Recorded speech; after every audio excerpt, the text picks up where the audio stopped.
Salmos de número 24, nós vamos ler a partir do versículo de número 7. Salmo de número 24, a partir do versículo 7. Talvez as traduções sejam diferentes, mas têm o mesmo sentido. Então eu vou ler o Salmo 24, versículo de número 7. Os que acharam, quantos podem dizer amém? Amém.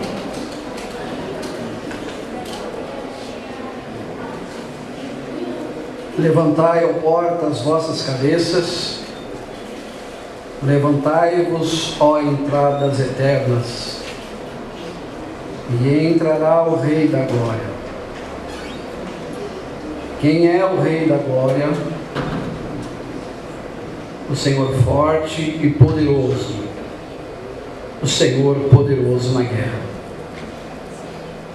Levantai, ó porta, as vossas cabeças, levantai-vos, ó entradas eternas, e entrará o Rei da Glória. Quem é este Rei da Glória? O Senhor dos Exércitos. Ele é o Rei da Glória. Amém? Me ajude a pregar nessa noite. Feche os seus olhos. Vamos fazer uma oração. Senhor nosso Deus e nosso Pai, nós precisamos da ajuda do Teu Espírito Santo para os dias que se seguem. Precisamos da ajuda do Teu Espírito Santo para os acontecimentos que nos cercam, Senhor. E nós queremos pedir que nesta noite o Senhor nos fale ao coração, que o Senhor fale ao nosso espírito, que a nossa alma consiga fazer a leitura, Senhor, daquilo que o Senhor está falando, e que o nosso corpo possa reagir, Senhor. Pai, nós precisamos do alimento para continuarmos a lida durante os dias. Então nos ajuda ao Espírito Santo, porque para isso nós estamos aqui, e para nós é uma questão de sobrevivência, te ouvir. Fala conosco, em nome de Jesus, amém. Meus irmãos, nós já estamos há pouco mais de 100 dias para o término do ano de 2019. Pouco mais de 100 dias nós vamos encerrar as nossas atividades, nós vamos encerrar as nossas promessas feitas no começo do ano. Pouco mais de 100 dias nós vamos ser cumpridores ou não daquilo que prometemos a nós mesmos, a nossa família, até a Deus no começo do ano de 2019. E a pergunta que inicia o texto nesta noite, o sermão desta noite, é: como está o nosso ânimo? Será que o nosso ânimo é o mesmo ânimo do começo do ano, do primeiro semestre? Como está a nossa energia? Como está a nossa força? Será que nós estamos no mesmo ímpeto, como dizem os mais novos, na mesma pegada, como dizem os mais conservadores, batendo na mesma tecla, com a mesma insistência? Como está a nossa energia? tendo passado já o primeiro semestre, estando nós a pouco mais de 100 dias para findar o ano. O que é que você fez das suas promessas? O que é que você fez dos seus planos, dos seus projetos? Como é que está a tua energia? Como é que estão as tuas forças? Gostaria muito de ouvir de todos que a força é a mesma, que o ímpeto é o mesmo. Mas eu sei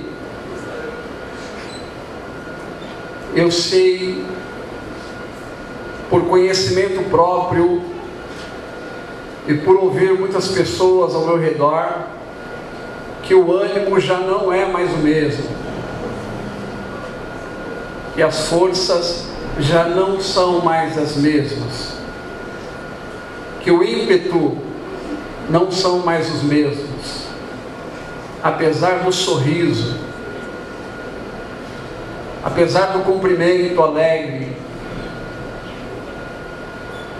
as energias não são mais as mesmas. O apóstolo Paulo, no livro de 2 Timóteo, diz que quando o atleta ele deseja ser coroado com o prêmio, ele precisa seguir as regras daquele que o arregimentou. Eu tenho alguns amigos que decidiram fazer algum tipo de exercício, a saber, a corrida de rua. Alguns amigos que iniciaram correndo 1 quilômetro, 2 quilômetros, e hoje correm 10, 15 até 20 quilômetros. E o relato desses amigos é o seguinte: a parte mais difícil da corrida não é o início. A parte mais difícil da corrida também não é o meio. Está aí o Binho aí, que é o nosso atleta de ponta. Mas são as retas finais, os quilômetros finais.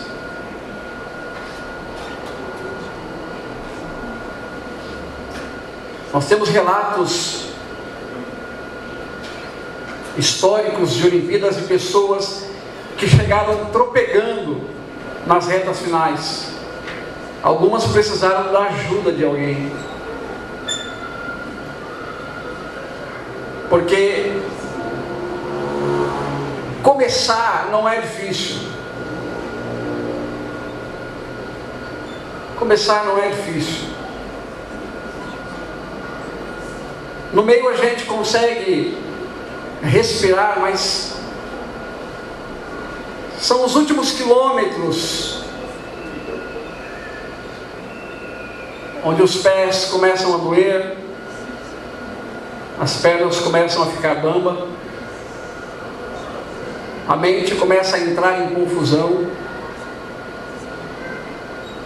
E são nesses momentos, nos últimos quilômetros, que nós pensamos em desistir, que nós pensamos em parar.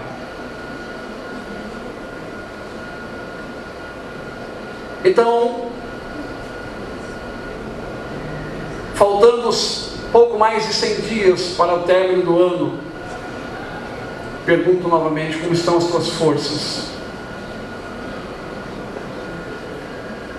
E esta é uma pergunta retórica, porque Deus já sabe como estão as tuas forças.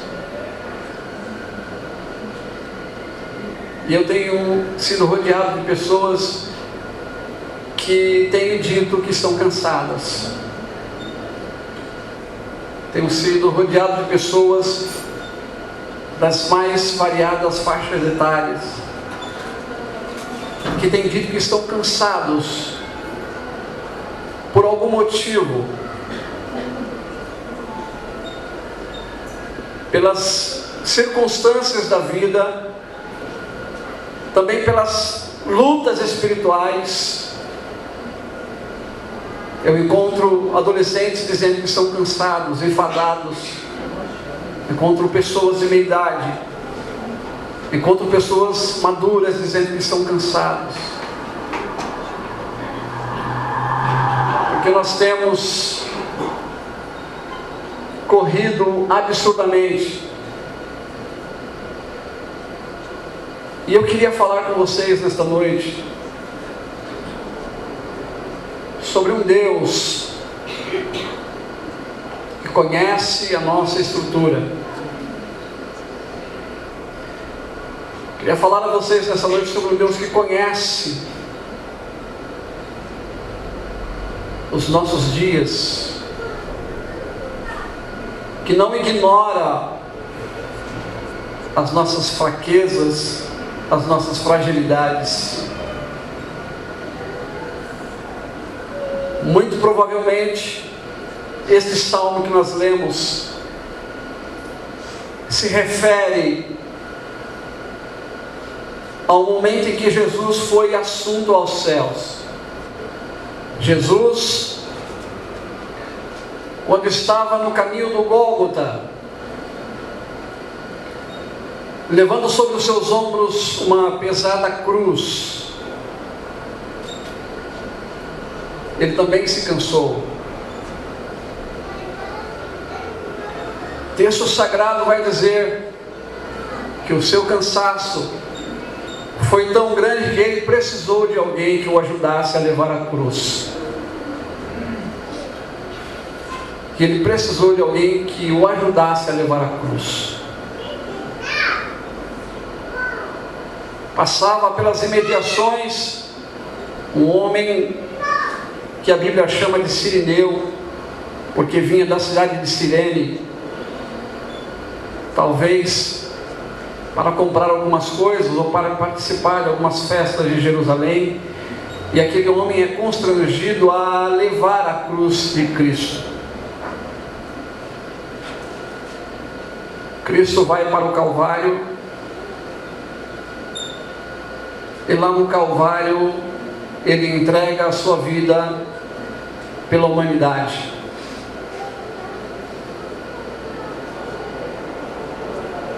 E quando Jesus morre,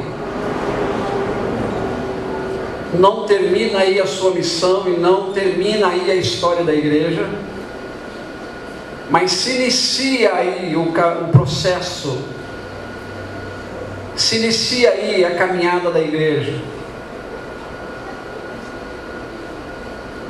Porque quando Jesus morre,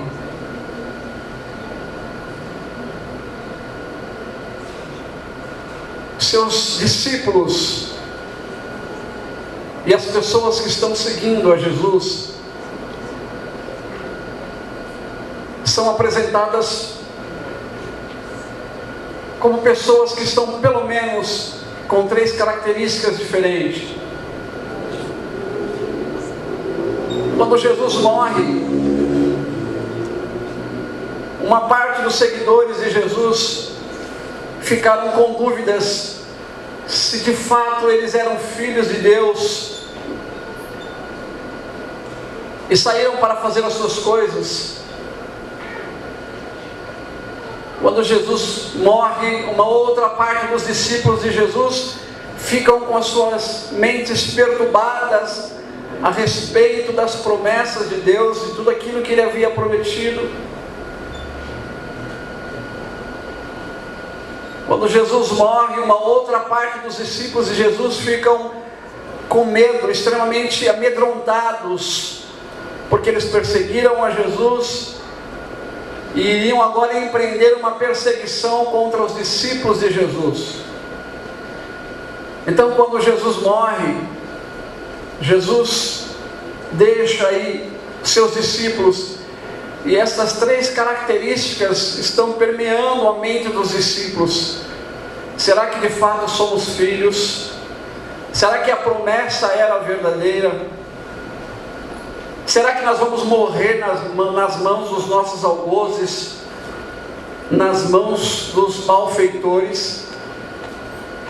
Esse pensamento então está permeando, porque eles andaram 3 anos com Jesus, aprendendo as coisas mais lindas e mais maravilhosas, mas no 3º ano, o fim do 3º ano foi um ano muito difícil. Talvez os discípulos tivessem começado na caminhada com Jesus, assim como nós começamos o ano de 2019, cheios de euforia, cheios de planos. Fizemos as nossas contas, pegamos as nossas agendas, fizemos os nossos projetos, fechamos a mão e com o punho batemos na mesa e dissemos: esse ano não escapa, esse ano eu concretizo, esse ano eu oro mais, esse ano eu busco mais, esse ano eu vou me consagrar mais, esse ano não vai ser como o ano passado,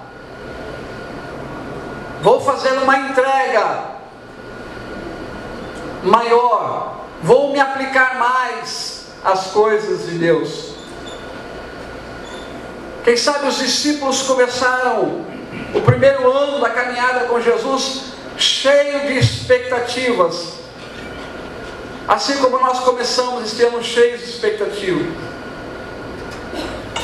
E quando Jesus morre, essas expectativas dos discípulos são muito similares, são muito parecidas com aquilo que você está sentindo nesses últimos dias.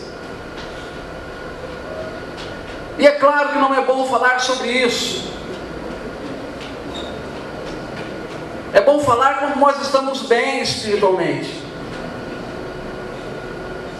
Então nós ligamos para o irmão, para uma irmã, para o jovem, para um grupo, para um culto, e a gente quer atestar a nossa fortaleza espiritual. Mas quando nós estamos enfraquecidos, desanimados, nós não queremos comunicar isso com ninguém, porque comunicar fraqueza parece que não é uma coisa boa, comunicar desânimo parece não ser uma coisa boa. No final dos 3 anos, com a morte de Jesus, os sentimentos dos discípulos bem parecido com aquilo que nós estamos sentindo nos últimos dias. Um desgaste emocional, físico, psicológico e, por que não dizer, espiritual, que assola a nossa vida. Quando Jesus morre, os discípulos então vão se espalhar em grupos com esses sentimentos. Será que a promessa era verdadeira? Será que de fato eu sou filho? Será que eu posso viver em paz? Afinal de contas, o mestre morreu. Eu não sei se um desses pensamentos pode ter alguma coisa a ver com a tua vivência nos últimos dias. Eu não sei se no teu interior você está dizendo: será que a promessa de fato está de pé? Não sei se no teu interior você está dizendo: será que de fato sou filho? Eu não sei se no teu interior você está dizendo: será que eu vou sucumbir por conta das pressões que eu tenho vivido neste mundo?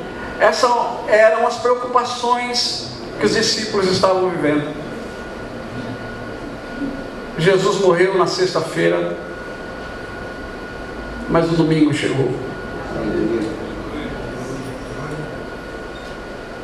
E Deus me trouxe aqui nesta noite para dizer para você que o domingo vai chegar na sua vida.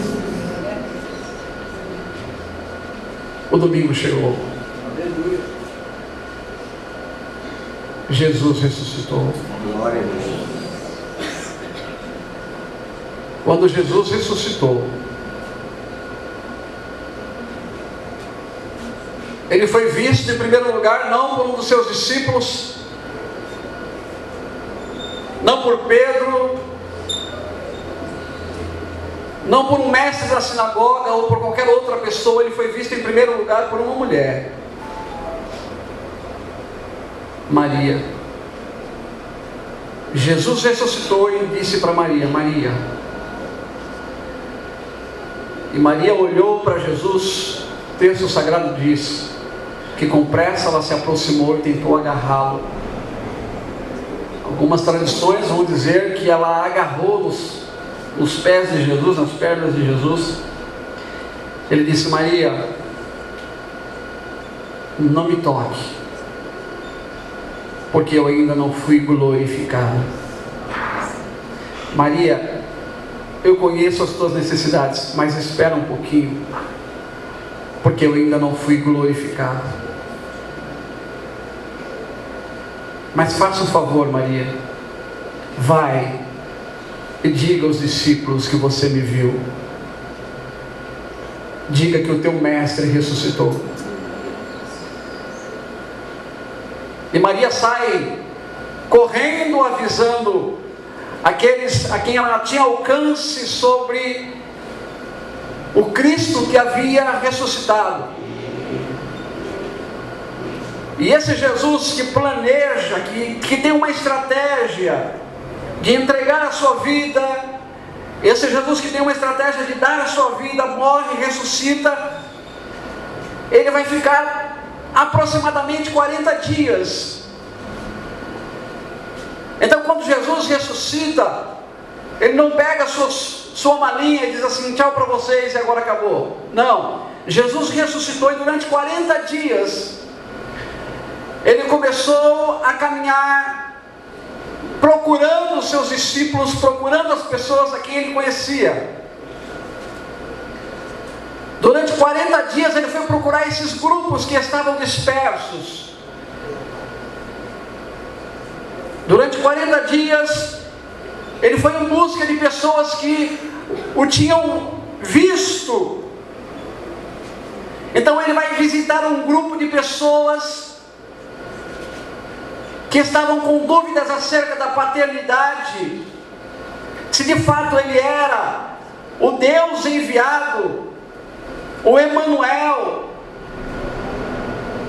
Jesus vai visitar esse grupo de pessoas que está desanimado, e o texto sagrado diz que um grupo de pessoas estavam assentados numa casa, assim como nós estamos hoje. E a Bíblia diz: Jesus atravessou a parede. Quando eles viram que era Jesus, eles ficaram maravilhados, muito mais pela palavra de Jesus, que o chamou de filhos. Jesus foi visitar um grupo de pessoas na praia. Jesus foi visitar um grupo de pessoas que estavam preocupados acerca do que seria o cotidiano agora sem Ele. Pessoas que estavam preocupadas do que seria a vida agora sem o Cristo que havia morrido. E numa outra casa as pessoas estavam sentadas como nós estamos aqui hoje. O texto sagrado diz que ele atravessou a parede e disse: paz seja convosco.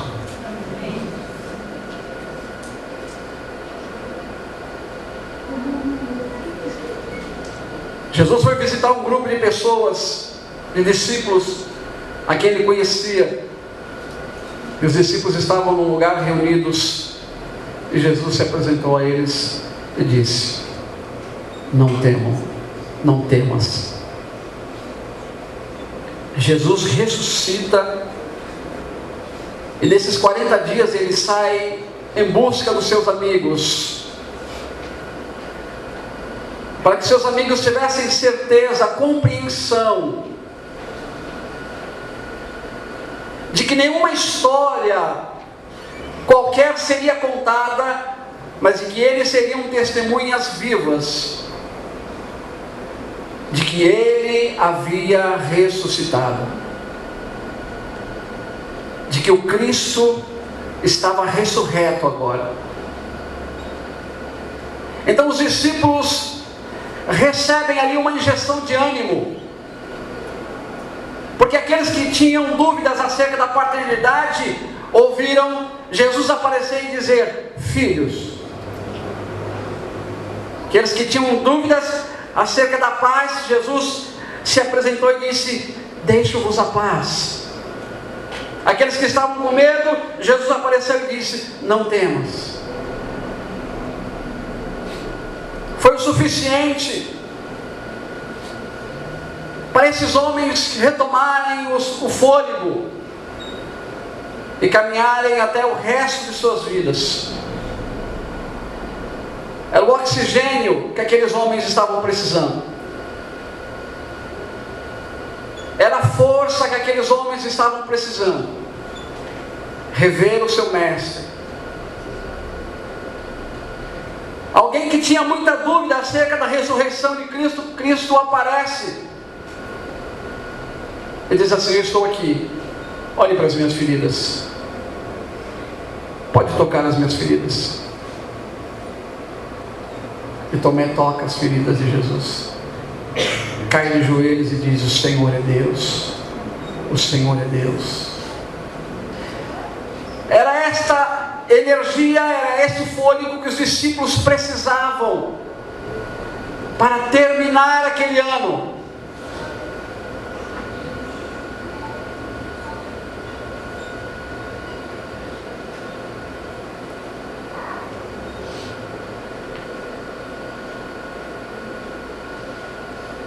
Era essa energia que eles precisavam. Ver o Cristo da promessa aparecer novamente, com fôlego para terminar aquele ano. O texto sagrado vai dizer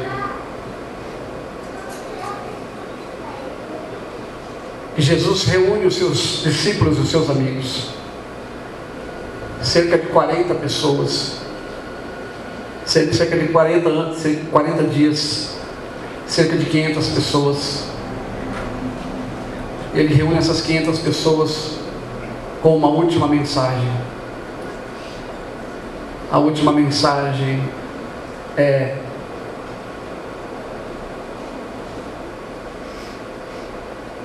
eu vou voltar para vocês. Vocês precisam continuar. Vocês precisam retomar as suas vidas, porque eu vou voltar para vocês. Então os discípulos se enchem de vigor. Aqueles que estavam desanimados, aqueles que estavam tristes, se enchem de vigor. Não sei como é que você chegou aqui nessa noite. Eu não sei como estava o teu ânimo. Como está o teu ânimo, faltando pouco mais de 100 dias para terminar o ano.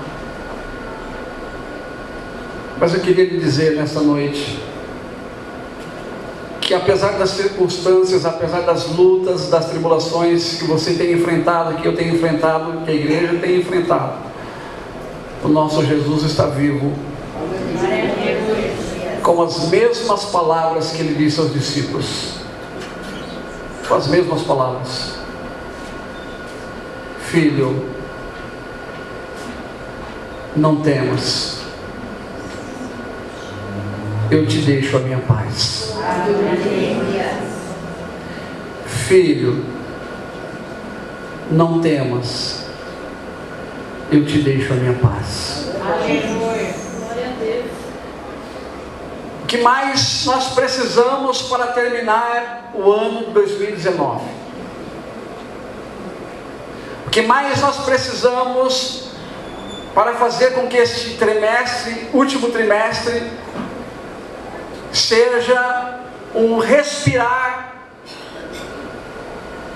seja uma bomba de oxigênio para nós pelo menos terminarmos?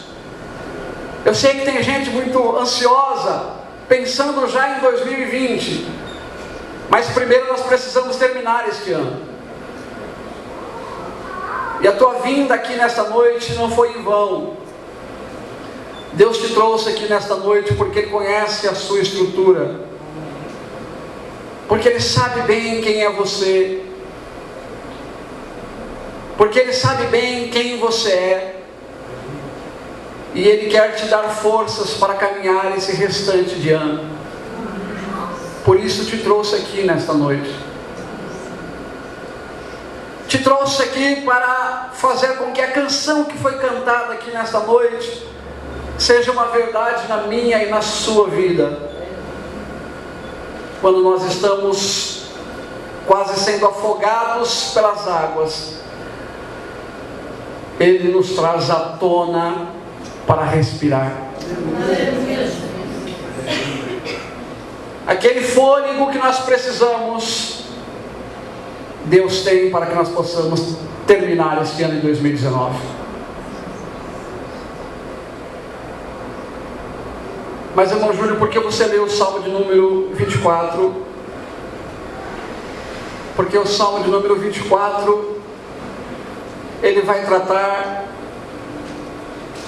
da ascensão de Cristo aos céus.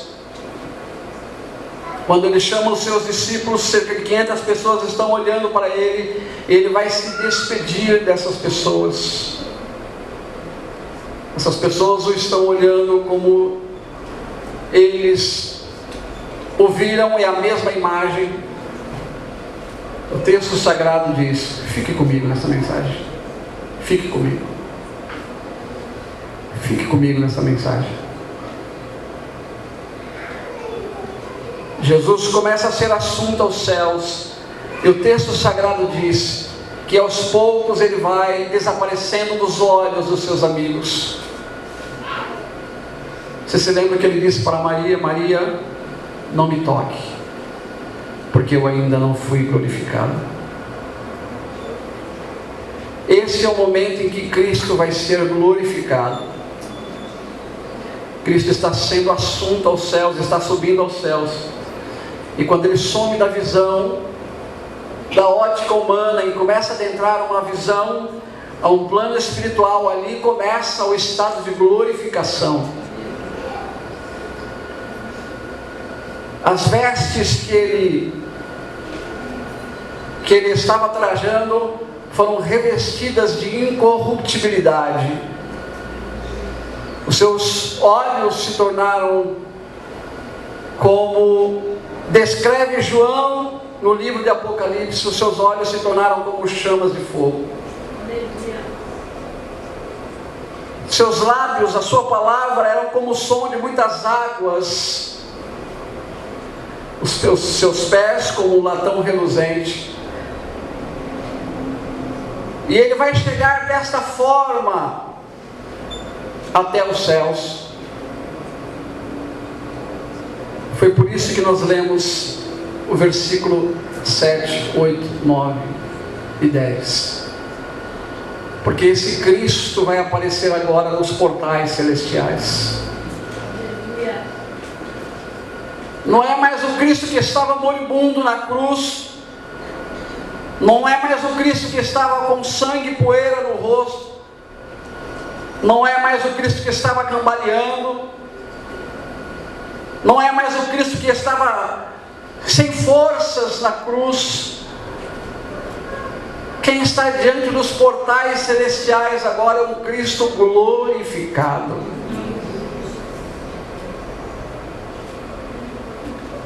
Parece-me que quem está nos portais, quem sabe os anjos, os querubins e os serafins, que olham aquela figura glorificada subindo até os portais da glória, parece-me que eles estão atônitos, perguntando quem é aquela figura que sobe glorificada. Quem é aquela figura que está diante dos portais da glória? Por isso nós lemos o Salmo de número 24. Parece que uma pergunta ressoa no céu: quem é este que sobe glorificado? Porque a figura que sobe até Os degraus celestiais é uma figura diferente. Ele já esteve lá como verbo, mas nunca esteve lá glorificado. Os anjos estão atônitos, e a pergunta é: quem é este que está diante dos portais glorificado? Então parece que eu ouço a voz de Deus dando uma ordem nos céus: levantai, ó porta, as vossas cabeças, levantai-vos, ó entradas eternas, porque vai entrar alguém que foi glorificado. Aleluia. Os anjos estão perguntando: quem é este que foi glorificado? Levantai-vos, ó porta, as vossas cabeças, levantai-vos, ó entradas eternas, porque vai entrar o Rei da Glória. Os anjos estão perguntando: quem é este Rei da Glória? E a resposta vem: o Senhor, Rei da Glória, o poderoso na batalha, Ele é o Rei da Glória. Abram as portas para que Ele possa entrar. Ele é o Rei da Glória. E o Rei da Glória vai entrar glorificado. E eu só estou trazendo essa mensagem para você, para te dizer que Ele não se assentou no trono sem antes deixar uma mensagem de esperança para a sua vida. Ele não se assentou na sua glória sem antes te chamar de filho. Ele não se assentou no trono da sua glória sem antes dizer para você: não temas. Ele não se assentou no trono da sua glória sem antes dizer: paz seja contigo. Ele não se assentou no trono da sua glória sem antes dar a você oxigênio para terminar a sua caminhada cristã. Falta um pouco mais de 100 dias. Mas a mensagem que Ele deixou aos seus discípulos quando estavam sentados, amedrontados, foi suficiente. Deixo-vos a paz, e a minha paz vos dou. Não a dou como o mundo a dá. Não se turbe o vosso coração, nem se atemorize. Para cada dia do ano Ele disse: não temas. Para as tuas dúvidas acerca da sua filiação, da paternidade, você que se cansou e acha que Deus lhe trata como uma pessoa marginalizada, você que acha que Deus colocou pessoas na sua frente e deixou você à margem das suas bênçãos, Deus te chama de filho nesta noite. Deus te chama de filho nesta noite. Falta um pouco mais de 100 dias. E Deus lhe trouxe aqui para dizer que vai lhe dar oxigênio, vai lhe dar forças, vai lhe dar vigor. E a força que você precisa para chegar até lá, vai chegar no momento certo. Os discípulos se reuniram, Jesus disse para eles: não se ausentem de Jerusalém. Esperem em Jerusalém até que do alto vocês sejam revestidos do poder. Fiquem juntos. Esperem, porque eu vou derramar do meu Espírito sobre a vida de vocês.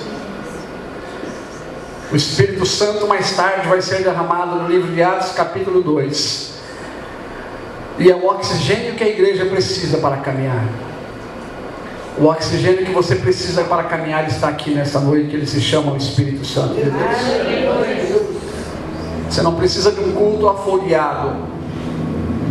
Você não precisa de uma supervisão.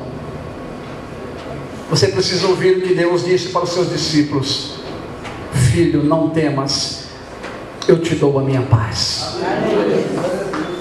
É tudo que nós precisamos para caminhar. Escute. Alguém diz que Napoleão, numa das suas guerras,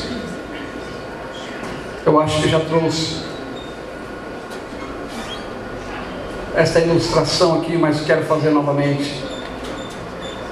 Alguém disse que Napoleão, numa das suas guerras, percebeu que o seu grande exército estava sendo desbaratado. Napoleão, que era acostumado, habilidoso a vencer todas as guerras, ele percebeu que naquela guerra, especificamente naquela batalha, os seus soldados estavam sendo feridos e mortos. Então a história diz que Napoleão chamou o corneteiro, aquele que é responsável por tocar o trompete, a corneta, para o momento de se recolher. Então Napoleão chamou o corneteiro e disse: nós estamos perdendo a guerra, nós estamos sendo destruídos no campo de batalha, pegue a corneta e toque o toque de recolher. Toque o toque de recolher, vamos nos retirar. Então Napoleão percebeu que passados 5 minutos, aquele corneteiro ainda não havia tocado o toque de recolher. Então ele mandou chamar novamente aquele corneteiro e disse: por que você não tocou o toque de recolher? Eu vou lhe dar mais alguns minutos para você tocar o toque de recolher. Nós estamos vendo muitos homens morrendo, muitas pessoas estão morrendo no campo de batalha. Passaram-se 10, 15 minutos e Napoleão então percebeu que aquele homem não havia tocado o toque de recolher. Então a história diz que Napoleão, cheio de ira, pegou pelos colarinhos daquele recruta, daquele soldado, e disse: se você não tocar o toque de recolher, você vai ser exonerado, você vai ser expulso desta guarnição de soldados. E aquele recruta, aquele jovem soldado, começou a chorar e disse: Napoleão, você nunca nos ensinou o toque de recolher. Você nunca nos ensinou o toque de recolher. Então Napoleão, movido por aquela circunstância, disse: então toque o toque de avançar, nós vamos avançar. A história diz que prontamente aquele corneteiro tocou o toque de avançar, e eles venceram aquela guerra, venceram aquela batalha. A mensagem que fica para nós nesta noite: Deus nunca nos ensinou o toque de recolher. Deus nunca nos ensinou o toque de retroceder.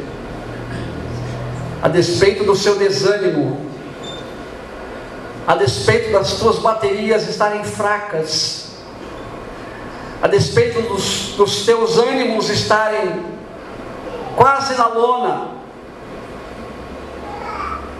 das circunstâncias que te levam a quase bater no 2, 3, dizendo: eu me rendo, da luta, da busca pelo teu casamento, pelas finanças, a própria luta espiritual, para vencer as questões que regem a tua vida. Deus nunca nos ensinou o toque de recolher. Portanto, se você está pensando em desistir, você vai ter que inventar uma música, você vai ter que inventar um toque, porque Deus nunca nos ensinou a retroceder. Mas Deus nos dá uma outra alternativa: o toque de avançar. Pouco mais de 100 dias. Retomemos o ânimo, retomemos as forças, vamos respirar fundo uma vez mais. Faltam pouquíssimos quilômetros. 2020, Deus cuida, mas vamos chegar na reta final com hombridade, com as pernas cansadas, com os pés feridos talvez, mas vamos chegar. O Senhor disse para Daniel no capítulo de número 13: Daniel, tu porém vai até o fim. Ele não disse para Daniel: Daniel, você tem que ser o primeiro, o segundo, o terceiro. Não, ele disse: Daniel, tudo que importa é que você chegue até o fim. Tudo que importa, Daniel, é que você chegue até o fim. Ele diz no livro do Apocalipse: ao que vencer, eu darei a coroa da árvore da vida. Ele não disse aquele que chegar em primeiro lugar, ele disse aquele que vencer. E para vencer você precisa teimar um pouco mais. Para vencer você precisa insistir um pouco mais. Para vencer você precisa olhar a linha de chegada, ver as dores tomando conta da tua alma, do teu corpo, mesmo assim dizer, eu vou caminhar um pouquinho mais.